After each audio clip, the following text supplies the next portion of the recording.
Good morning सभी students का JD की डिजिटल क्लासेस के प्लेटफॉर्म पर स्वागत है। हम बात कर रहे हैं इंग्लिश लिटरेचर क्लास 12th की,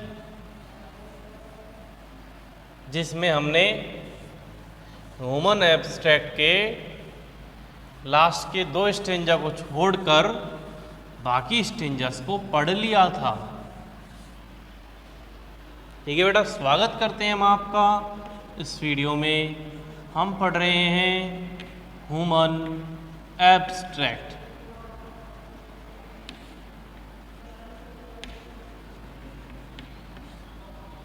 ठीक है, नेक्स्ट स्टेंजा हम आगे बढ़ेंगे without wasting any time. Stanza number I think 5th है या 4 है? 5th है। ठीक है, and it bears the fruit of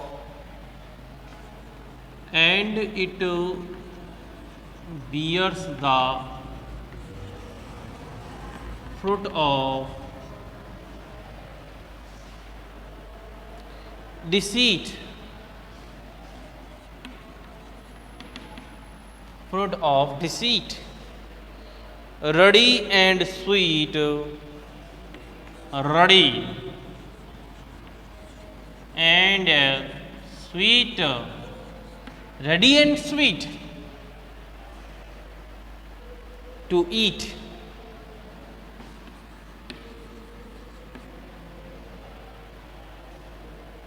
and the raven his nest, and the raven his nest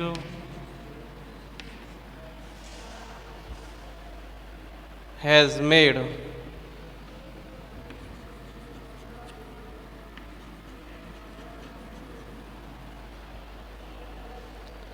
In its thickest shade,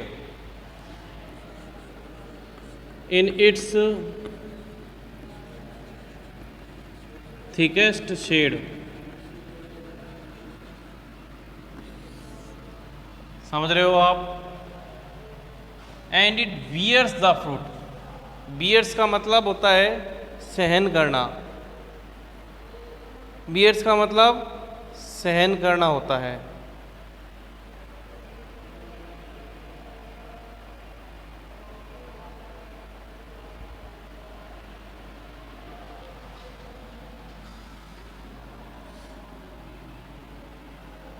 धोखेबाजी, डिसीट यानी धोखेबाजी। Fruit यानी फल। रडी यानी लाल, यहाँ पे अर्थ इसका। स्वीट यानी मीठा। टू ईट यानी खाने में। रेवन यानी काला कौवा, काला कौवा।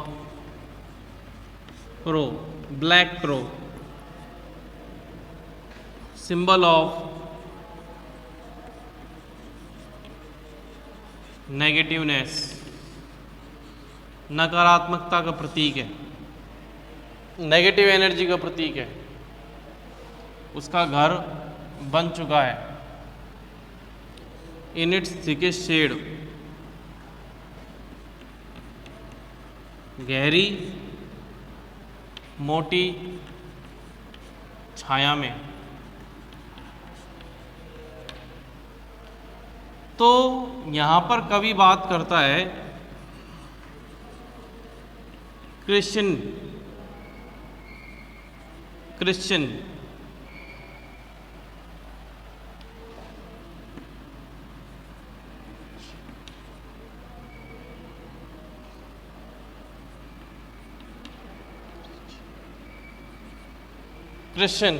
जो किस प्रकार से है?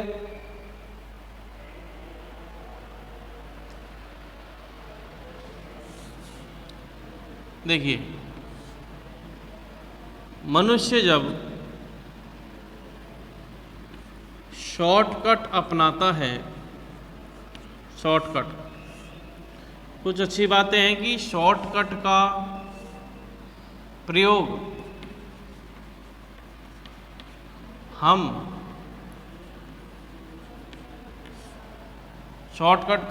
कब करते हैं?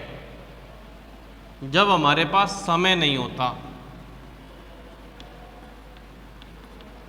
इसका अर्थ ये है सकारात्मकता में कि हमें दिन रात कठिन मेहनत करनी होगी, तब जाके कम समय में मेहनत का फल हमको ज़रूर से ज़रूर और हमारे पक्ष में मिलेगा। मगर कुछ व्यक्ति बेईमानी से, क्योंकि बेईमानी का रास्ता बहुत आसान होता है, उसमें मेहनत तो होती नहीं है, धोखेबाजी अपन को धोखेबाजी करनी है। ठीक है। दूसरी बात, मनुष्य की धोखेबाजी भले ही मनुष्य ना पकड़ पाए, कुछ मनुष्य बहुत चालाक होते हैं जो इतने धोखेबाजी करते हैं कि दूसरा मनुष्य उसको पकड़ नहीं पाता, लेकिन ईश्वर सबको देख रहा है, क्योंकि गुणी गुणों में बरतते हैं, गुणों में बरतते हैं। गुण हमारे गुण है ना, गुणों में बरतते हैं, ये ध्यान रखना। जैसा करोगे वैसा पाओगे।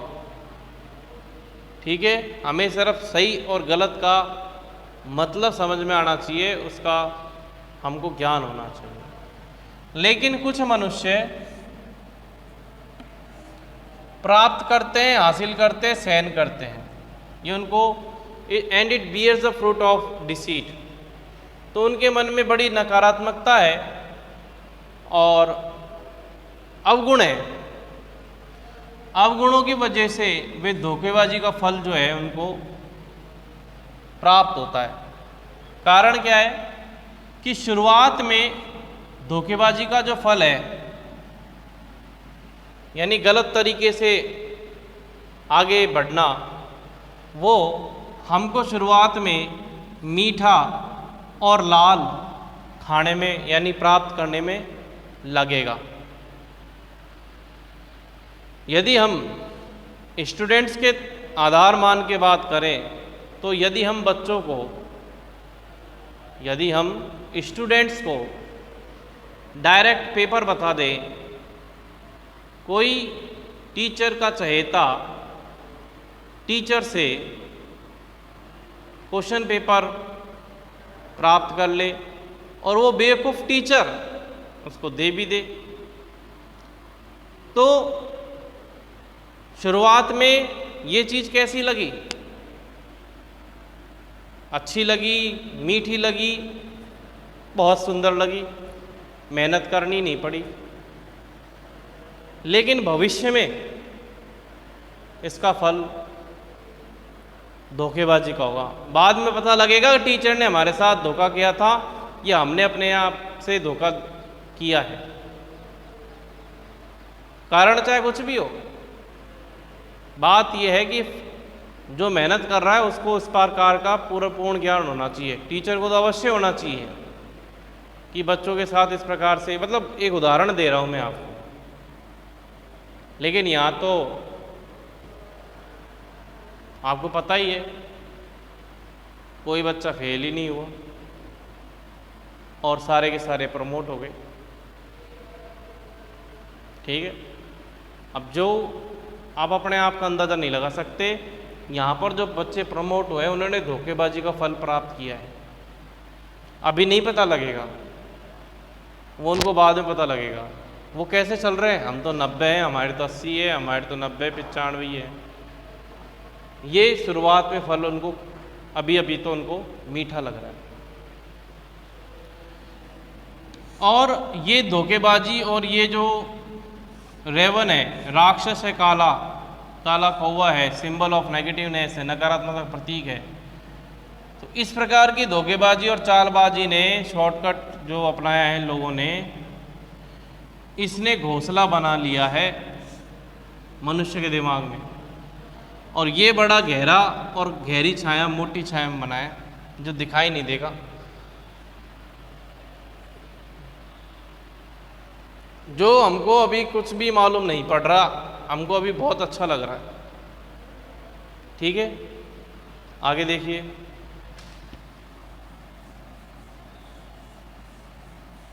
मेन पॉइंट्स क्या हैं इसके?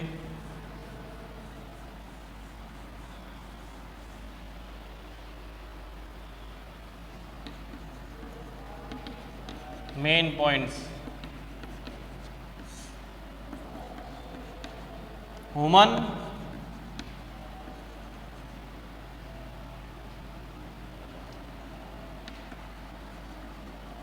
Take shortcut to achieve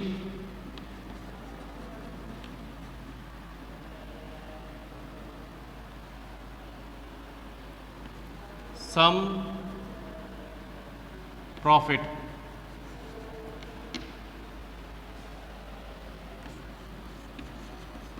It seems very easy and heartless.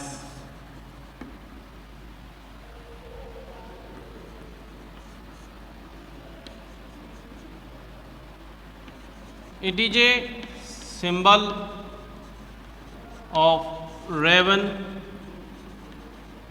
means negativeness.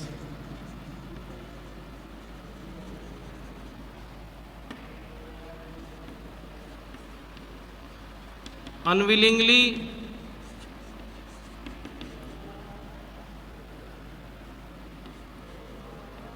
it make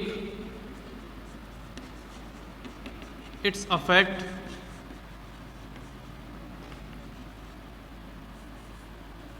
at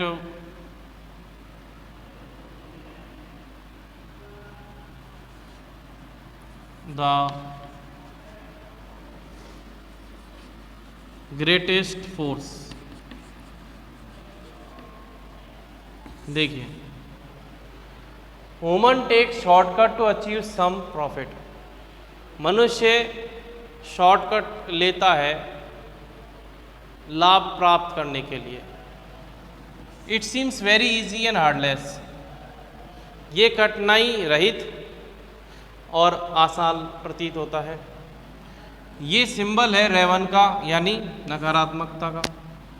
ना चाहते हुए भी ये जो नकारात्मकता है, इसका प्रभाव बड़ा ही खतरनाक या महानतम ताकत का होता है, क्योंकि इसको शुरुआत में हटा पाना हमारे लिए मुश्किल होता है यदि हम एक बार गलत रास्ते पर आगे बढ़ जाएं। उतार लीजिए इसको।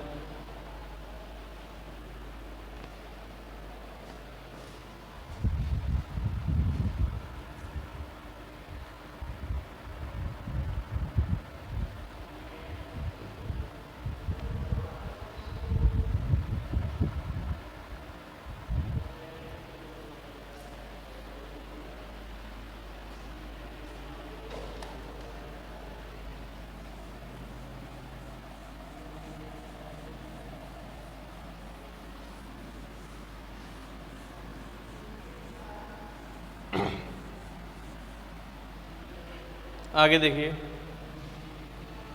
Stanza number 6। The gods of the earth,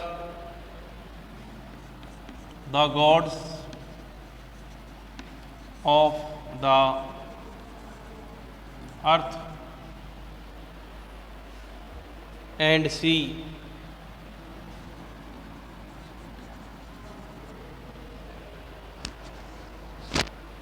साउट throw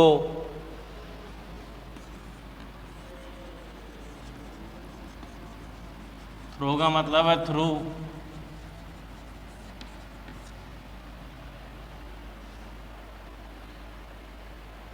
nature to find the tree,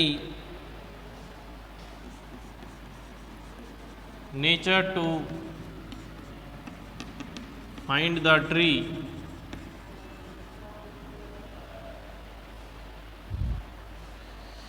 but their search was all in vain. But their search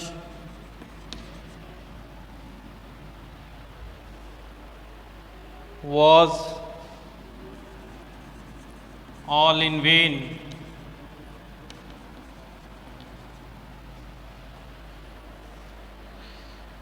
There grows one in the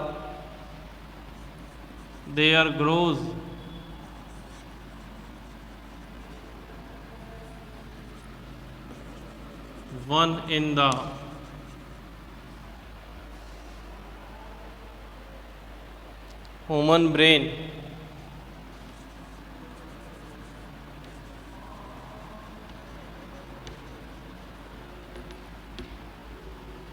अब ये कवि क्या कहता है लास्ट स्टेंजा में कि मनुष्य के अंदर जो छिपी हुई मानसिक बीमारियां हैं, छिपी हुई मानसिक जो कठिनाइयां हैं या फिर नकारात्मकता है, अवगुण है, उनसे तो ईश्वर भी पार नहीं पा सकता, क्योंकि इस स्टेंजा में बताया गया है कर्म प्रधान है, कर्म प्रधान है, कार्य करते हैं वो जो मेन है। आपने किसी की हत्या कर दी, किसी को दुख पहुंचाया, किसी जीव को सताया, आप इस पाप से कैसे बच सकते हैं? आपने मेहनत नहीं करी तो आप ज्ञान कैसे प्राप्त कर सकते हैं? इसमें ईश्वर क्या करेगा? मैं ऐसे हाथ करूं और सारा अंदर आपके ज्ञान आ जाएगा क्या? ये मेरे ऊपर कोई हाथ कर दे, मेरे ऊपर सारा ज्ञान आ जाएगा क्या? बताइए, कौन है ऐसा? कोई नहीं है।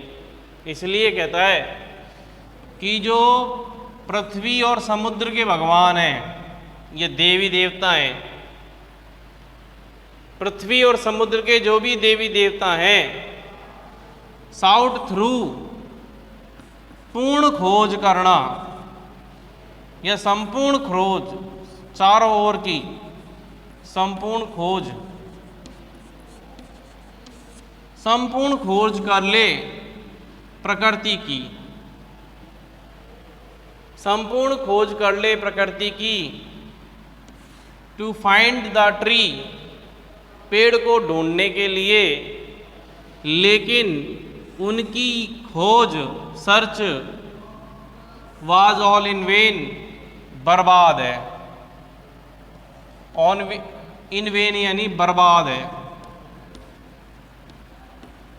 सब बर्बाद है, क्योंकि ग्रोज यानी उत्पन्न होना, बढ़ना मनुष्य के दिमाग में। कहने का अर्थ ये है कि गॉड, पृथ्वी का भगवान यानी धरातल, और पृथ्वी का मतलब है धरातल और जल, धरातल और जल के देवी देवता मिलकर भी प्रकृति के अंदर खोज करें, संपूर्ण खोज करें इस प्रकार के पेड़ को ढूंढने की, तो भी उनकी जो सारी खोज है वो सब व्यर्थ ही जाएगी, बर्बाद ही जाएगी, बर्बाद हो जाएगी। क्योंकि इस प्रकार का जो पेड़ है, अवगुणों का जो पेड़ है, वो फिजिकली, प्रैक्टिकली, टेक्निकली किसी भी जमीन या पेड़ में नहीं लगता है। इस प्रकार के अवगुणों का पेड़ तो मनुष्य के दिमाग में उत्पन्न होता है, मनुष्य के दिमाग में बढ़ता रहता है। तो जो हमारे दिमाग की परेशानियां हैं उसका निदान कभी ईश्वर के पास नहीं होगा, ठीक है? क्योंकि इस प्रकार की नकारात्मकता वाला जो पेड़ है, जो हमने अपने दिमाग में अपने लक्ष्यों के प्रति जो गलत फहमी पाल रखी है, वो इस प्रकार से कभी भी नहीं मिल सकता किसी के द्वारा। ईश्वरीय कृपा उसके ऊपर नहीं हो सकती। मानसिक रूप से वो परेशान है, मानसिक रूप से वो, उसको पता नहीं है, लेकिन वो आगे बढ़ चुका है। गलत रास्ते पे। और यदि बाद में यदि कोई ईश्वर भी चाहे तो भी उसको नहीं बचा सकता कोई भी, वो अंत में उसको कुछ हासिल नहीं होगा। ये हमको ध्यान रखना है। हम आपसे सीधा सा प्रश्न करते हैं, किताब खरीदने से, अच्छी से अच्छी किताब खरीदने से क्या आपको ज्ञान प्राप्त हो जाएगा? अच्छी से अच्छी किताब खरीदने के बाद क्या किताब आपको ये बता देगी खुद कि मेरे अंदर कितना ज्ञान भरा हुआ है? क्या आपकी सिलेबस की किताबें आपको ये बताती हैं कि बच्चा इस पेज को मत पढ़, इसमें कम प्रश्न आएंगे, इसमें से आप इस चैप्टर को पढ़िए, इसमें से ज़्यादा प्रश्न आएंगे? क्या ये किताब बताती है? ये हमारी स्वयं की मेहनत है जो इस प्रकार से हम करेंगे। तो गलत फहमियाँ मन में मत पालो, और यदि पाल ली है तो उसको खुद ही इसका निदान करो।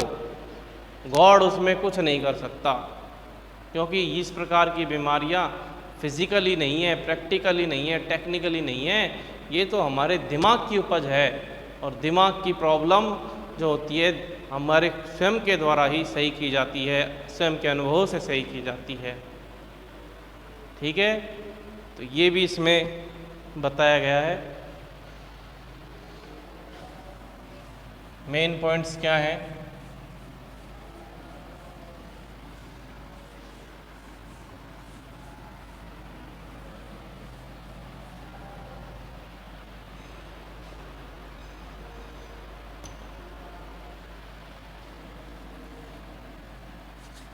The poet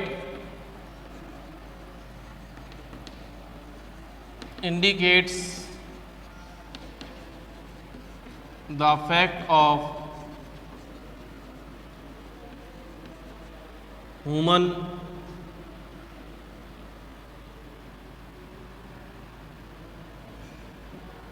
unthoughtfulness.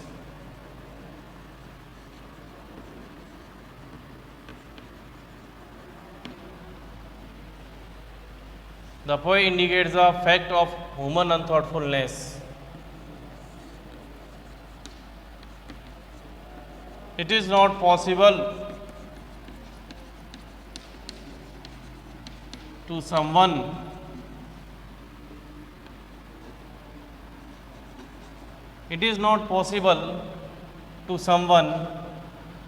that he or she can be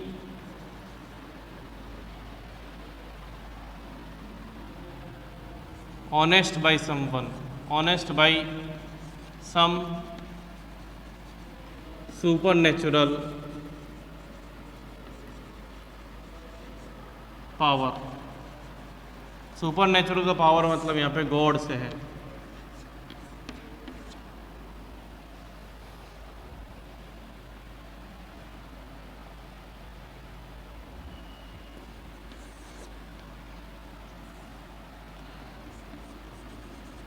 The tree of demerits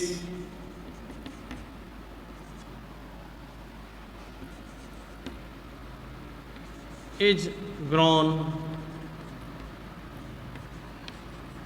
in the brain of human being.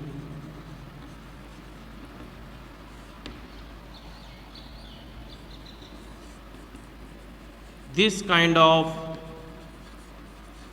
tree or habit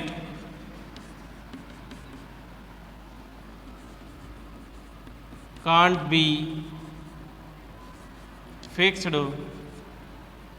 but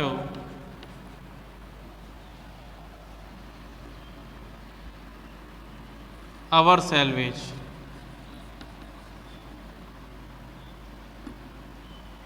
ये इसमें बताया गया है। ताड़ लीजिए, संजत कराते हैं हम।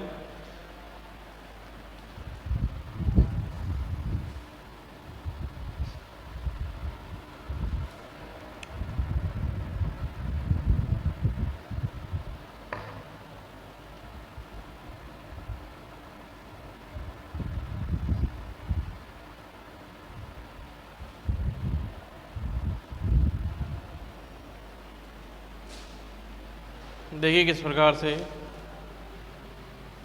Poet indicates the fact of humans अनथॉटफुलनेस।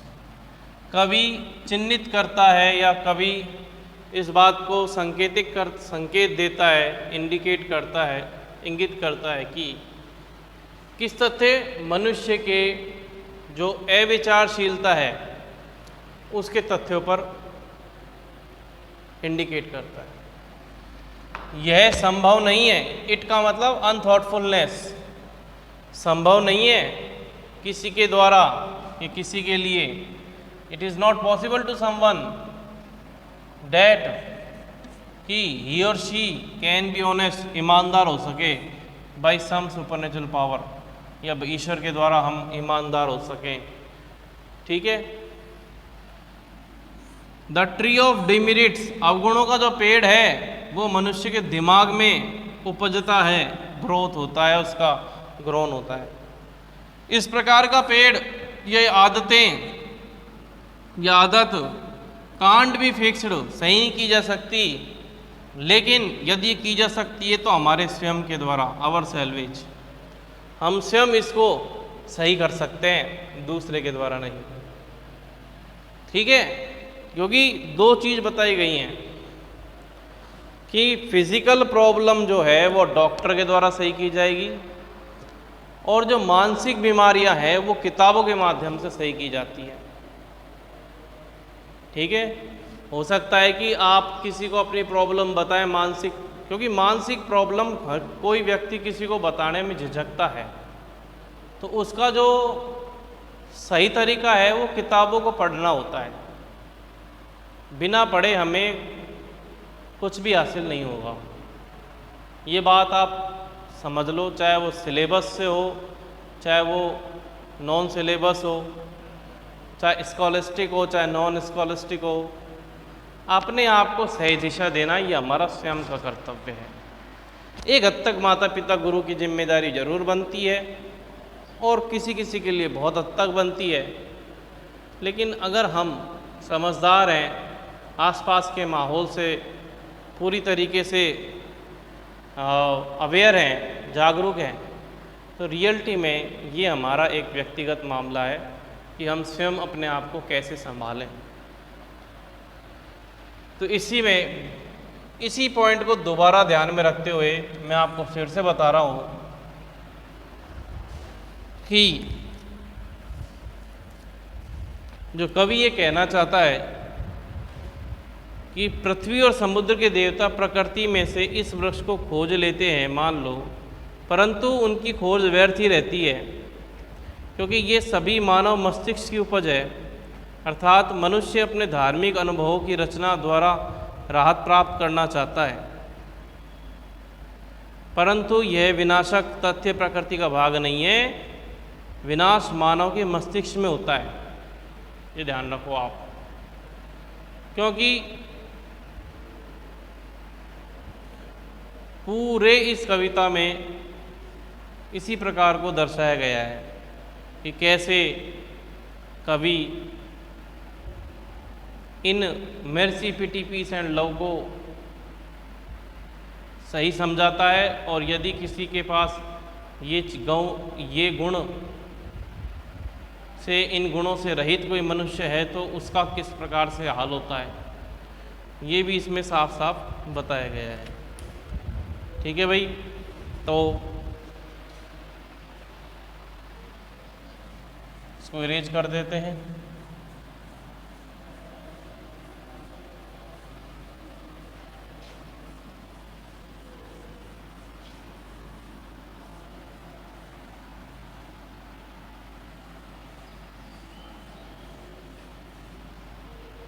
इस कविता में आपको यही ध्यान रखना है, क्योंकि इसमें एक विलियम ब्लेक के द्वारा दो पोयम है।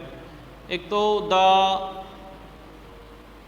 डिवाइन इमेज और एक है ह्यूमन एब्स्ट्रैक्ट। ये दोनों विपरीत हैं। एक में सकारात्मकता की बात की गई है 4 गुणों के बारे में, और 4 गुणों के बारे में दूसरे में नकारात्मकता तरीके से उनको समझाया गया है। उन चीज़ों को मनुष्य अलग अलग रूपों में लेता है। ये दोनों पोयम को एक साथ पढ़े अलग अलग पढ़ने पर अलग अलग अर्थ निकलेंगे और एक साथ पढ़ने पर इन दोनों का समावेश हो जाएगा आपके दिमाग में और आपको ठीक तरीके से ये पोएम समझ में आने लगेगी। और विलियम ब्लेक के द्वारा जो 2 पोएम दी गई हैं उनमें दोनों को मिलाकर कुछ प्रश्न पूछे जा सकते हैं, इसलिए इन दोनों पोएमों को आपको एक साथ ही पढ़ना है, एक एक करके, जो आपको इस वीडियोज़ में आपको मिल जाएगा।